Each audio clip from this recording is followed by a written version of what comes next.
আমার সাথ দেবেন তো আপনারা? অঙ্গীকার লব দেবেন তো? হাতটা প্রথম নামান, কথাগুলো আগে শোনেন।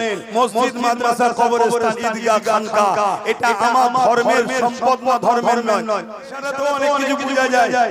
হ্যাঁ, তো সেই জায়গায় আমি বলতে চাইছি ওয়াকফ, মসজিদ, মাদ্রাসা, কবরস্থান, ঈদগাহ, খানকা এটা আমাদের সম্পদ তো নাকি? জোরে বলে না আমাদের তো নাকি? কিন্তু আজ বড় দুঃখের সাথে বলতে হয় কেন্দ্র সরকার এই ওয়াকফ কানুন সংবিধান বিরোধী আইন করে আমাদের মসজিদ, আমাদের মাদ্রাসা, আমাদের কবরস্থান, আমাদের ঈদগাহকে দখল করতে চাইছে। আমার নবী পাক সাল্লাল্লাহু আলাইহি ওয়াসাল্লাম ১৫০০ বছর আগে এসে আমাদেরকে মসজিদ দেখালো, আমাদেরকে মাদ্রাসা চিনালো, আমাদেরকে কবরস্থ হওয়ার স্টাইল শিখালো, আমাদেরকে খানকা শিখালো, আমাদেরকে মক্তব শিখালো।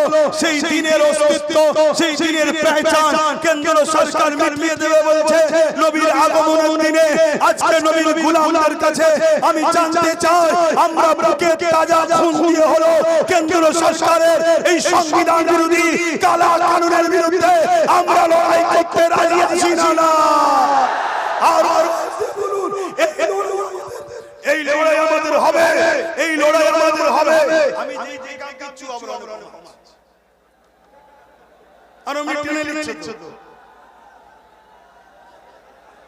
কি বলবো, সব মাইক টেক চলে না, একটাও চলে না, একটাও মাইক। ও ছেলেকে আমি চিনি, আমাদের ছেলে, খবরদার যেন ওর উপরে চড়াও হবে না। আমি কিন্তু ওকে ভালোবাসি। ইলেকট্রনিক জিনিস খারাপ হতেই পারে, মানুষ খারাপ হয়ে যাচ্ছে, মানুষ খারাপ হয়েছে। কুকুর যখন দেখবেন ঘাস খায়, কুকুর যখন দেখবেন ঘাস খায়, জানবেন ওর পেট খারাপ হয়েছে। আর নবীর উম্মত দাবি করে কোন মুসলমান যদি, নবীর উম্মত দাবি করে কোন মুসলমান যদি ঘুষ খায়, হারাম খায়, মানুষের ছেড়ে খায়, জানবে ওর ঈমান নষ্ট হয়ে গেছে। এটা মাথায় রেখো।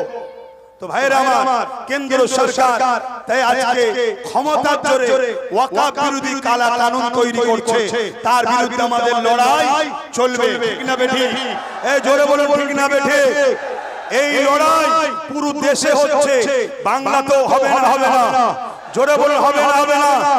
আজকে বাংলার কেউ যদি মনে করে তুমি কেন্দ্র সরকারের বিরুদ্ধে কথা বলতে পারবে না, কেন্দ্র সরকারের বিরুদ্ধে লড়াই করতে পারবে না, কেন্দ্রের কালা কানুনের বিরুদ্ধে কথা বলতে পারবে না, তাহলে আজ আমি বাঙালিদের ঘরে, বাংলার মানুষদের ঘরে, নবীর গোলামদের ঘরে জানতে চাই, আমার মসজিদ, মাদ্রাসা, কবরস্থান, ঈদগাহকে বাঁচাবার জন্য কেন্দ্র সরকারের বিরুদ্ধে লড়াই হবে। ওই লড়াই যদি বাংলার কেউ নাক গলায়, তার নাক আমরা কেটে দেব। ওর নাক ভেঙে ফেলবো আমরা। ঠিক আছে না বেঠে?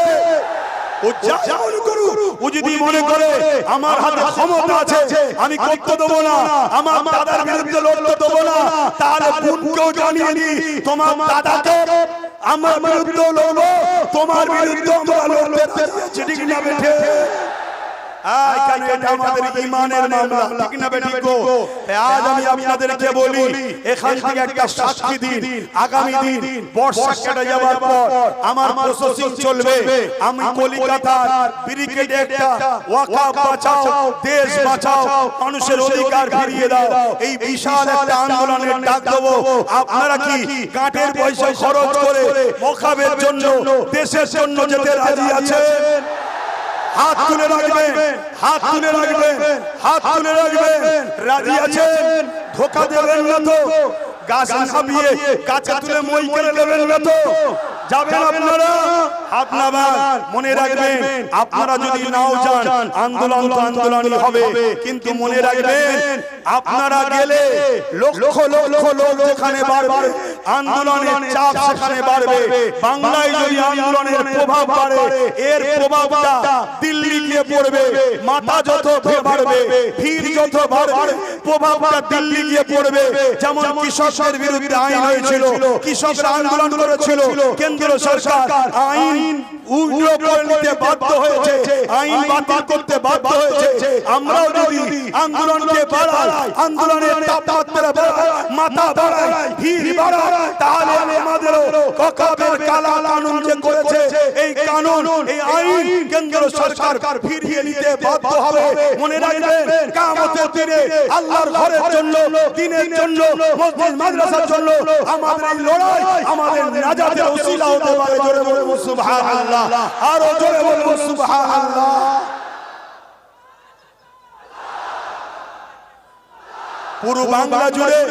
পুরো বাংলা জুড়ে আমার প্রচার চলছে।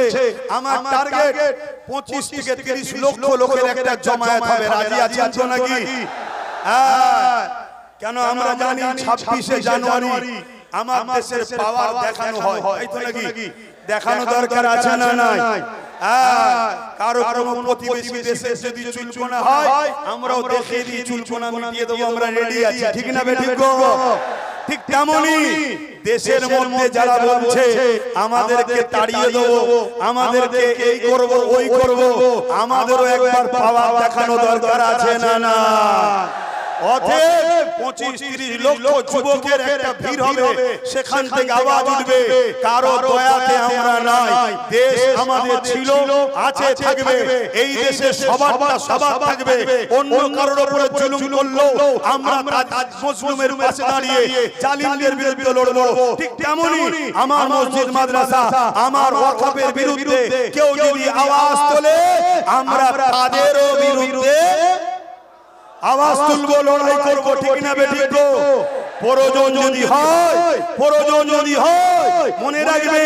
এখানে আরেকটা কথা বলে যাচ্ছি, এই ডাকটা আরেকটা জিনিস আমাদেরকে দেবে, কে মুমিন মুসলমান, কে মুনাফিক মুসলমান জানা যাবে। ঠিক না বেঠিক?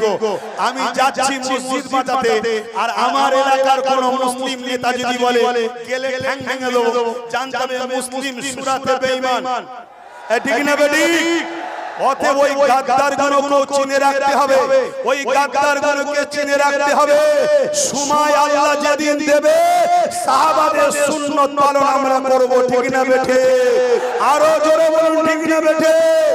সাহাবাদের সুন্নাতের উপরে আমল করা দরকার আছে না না?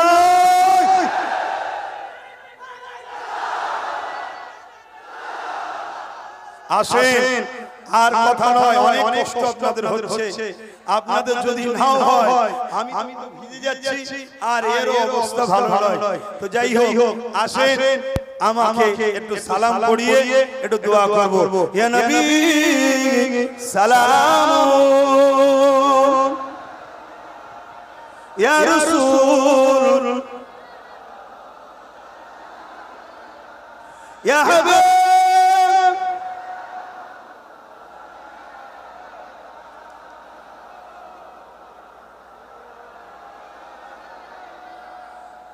طلع البدر علينا من شنيعة الوداع وجب الشكر علينا ما بدا لله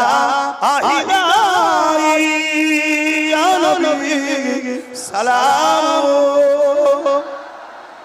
يا رسول يا حبيب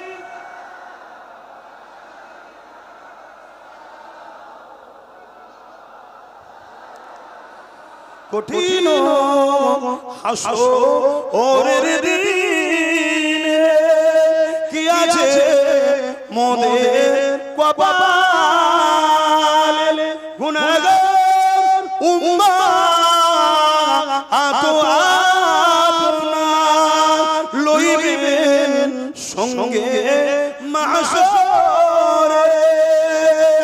নবী সালাম ইয়া রাসূল ইয়া হাবিব,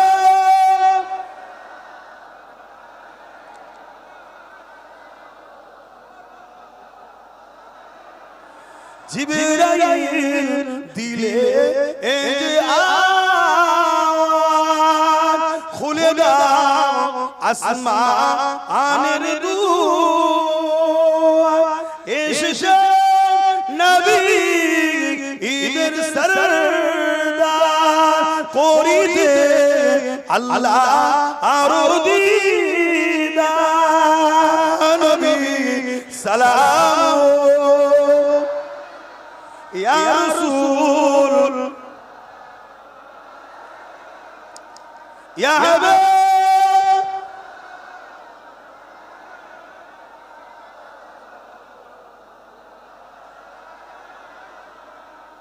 পড়িল আল্লাহ আরর বাণী পোহালো দুঃখে রজনী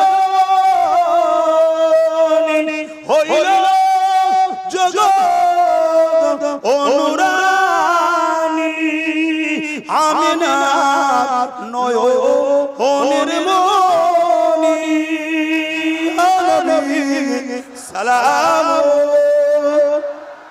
ইয়া রাসূল ইয়া হাবিব সালাম সালাতুল্লাহ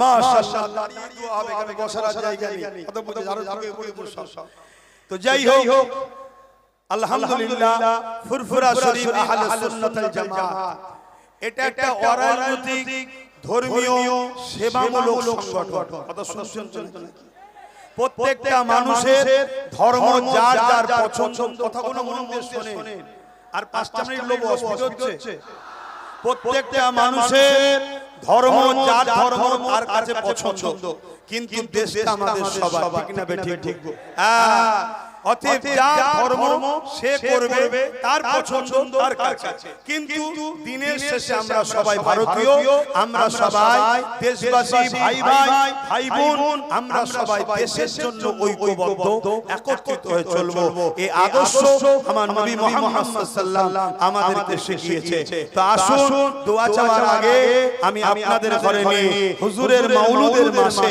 একটু নারা দেব সকলে মহব্বতে আমার সঙ্গে জবান ছেড়ে দিয়ে নারা দেবেন নারে তাকবীর আরো জবান খুলে নারে তাকবীর सरकार की आमद सरकार की आमद हुजूर की आमद दाता की आमद शफाअत की आमद नूर की आमद हबीबुल्लाह की आमद शफाअत की आमद मौलूद की महीना रबीउल अव्वल शरीफ नारे दिवे আমি বলবো সাইয়্যিদি ও মুর্শিদি আপনারা বলবেন ইয়া নবী ইয়া নবী আমাদের সরদারকে আমাদের পথ প্রদর্শককে সাইয়্যিদি ও মুর্শিদি সাইয়্যিদি ও মুর্শিদি আরো জোরে জোরে সাইয়্যিদি ও মুর্শিদি সাইয়্যিদি ও মুর্শিদি সাইয়্যিদি ও মুর্শিদি सैयदी ओ मुर्शिदी অলিতে গলিতে নগরে শহরে হাটে ঘাটে সব জায়গায় এই স্লোগানের নারা তুলতে থাকুন সৈয়দি ও মুর্শিদি সৈয়দি ও মুর্শিদি সৈয়দি ও মুর্শিদি সৈয়দি ও মুর্শিদি লব্বাইক হাত তুলে লব্বাইক লব্বাইক লব্বাইক لبيك لبيك لبيك لبيك لبيك لبيك نار التباب نار التباب গ্রামে কখনো বালা মুসিবত ঢুকলে উজু করে মাথায় টুপি দিয়ে ইসলামিক লিবাস পরে এই স্লোগান দেবেন শয়তান এমনি পালাবে উজু করবেন মাথায় টুপি দেবেন ইসলামে ইউনিফর্ম পরবেন পরে নিয়ে আর এই স্লোগান শুরু করবেন প্রথমে শুরু করবেন আল্লাহর নাম দিয়ে নারে তাকবীর মানে কি? সবথেকে বুলন্দি নারা কার? তিনি হলেন আল্লাহু আকবার, যিনি সবথেকে বড়। জোরে বলুন সুবহানাল্লাহ। তিনি কে?